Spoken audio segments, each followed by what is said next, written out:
did with this amazing book is he is not an author, right? He works in finance. His background is economics. He's worked in different financial companies, and now he's working at an asset management company in a sales role. So this is a guy who actually is very similar backgrounds to us. And one of his mentors had a conversation with him, and he had this kind of thought in him that he wants to write a book about this topic, which I'll get into. And his mentor was like, "Well, cool. Why don't you just do it then?"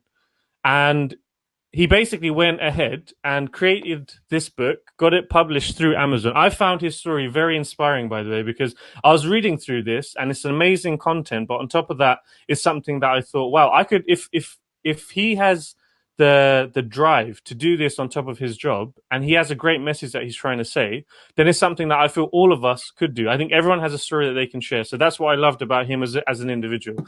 Now, going back to the book, what this book is about is, so as I mentioned, he's from South London of Nigerian descent, and he was saying that when he was able to join a company, landing a job is one thing, but whether you flourish or not in the role depends on a wide range of factors, right? Some of those factors are within your control. So your work ethic, your drive. This is something that he's not even explaining in the book because he's assuming for you to read this, you've already got that. But what are the factors outside of your control that you can get educated about that will make a difference? So what he talks about in this book is how people of a minority background, typically when we're growing up, we're not exposed to certain types of sports, certain types of things like golf, like tennis, certain things about traveling. He was saying that when he was growing up, he was barely going on holiday, and the only holidays he would go to was back home to Nigeria. Even art, for example, right? When he would grow up, he never really went to a gallery, never went to a museum. And hobbies and interests, what he does, and also fine dining. He was growing up, and if when he was at university, anyone said, "Oh, let's go to a restaurant where it costs £100 a meal," he'd be like, "No. Show me like a place, like a fast food place or somewhere where I'm not having to spend that much, because it doesn't make sense to me to spend that money."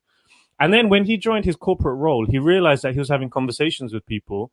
And then he started to understand in terms of sports, people were talking about rugby more. People were talking about golf. In terms of fine dining, people were happy to go to these restaurants and spend a lot of money on the food.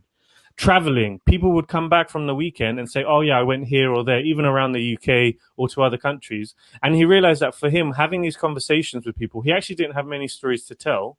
And he realized that, of course, everyone's background has got them to the story and to the position where they are. But he's not saying that you should shy away from your individual story, but you should listen and grow as an individual and learn from others around you and the different experiences. So what he does in this book is those chapters: sports, travel, art, hobbies and interests, and fine dining. He talks a bit about what his perception of those areas was before.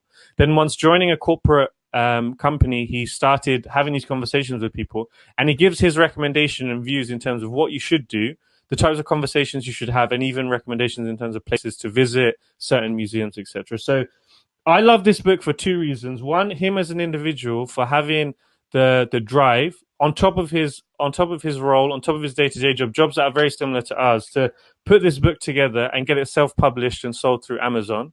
And then the content behind it is something that I think resonates with a lot of the people, a lot of maybe our demographic as well, where if you've grown up in a particular area and you haven't been exposed to many things, when you're old enough and working in an environment where you're surrounded by people that are, then don't let that hold you back, and use that as an opportunity to learn from them and you grow and become a more well-rounded individual. And he's not saying anything that your background is bad, is none of that. Your background has got you to the position where you are, but just to grow and flourish more, be aware of everything else around you. So it was a dope book.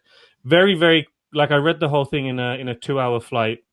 And yeah, I honestly love this book. Cannot wait to tell him, because when we had a call a couple of months ago, I said, I love the concept. I ordered it off Amazon, and I can't wait to read it. And then once I've read it, I'm going to do a review on the podcast. So yeah. No, I think we all can relate. 100%. I think it speaks to, it really does speak to our heart, because I think we have so many different stories of a similar nature. The thing is, the only thing I'll add to that is we all have a place where we can add value, but it's up to us to be able to see that worth in ourselves. And in the beginning, it is tough because we think we're out of place. But yeah, no, it's a great book. It's a great book. I'm definitely gonna order that book, man. One, supporting a fellow Nigerian.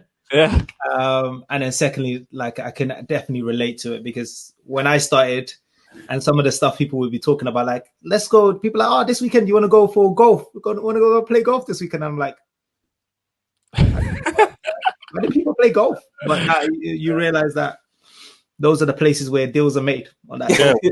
That's exactly what he's saying. He was like, something like the golf course is where you get the chance to really build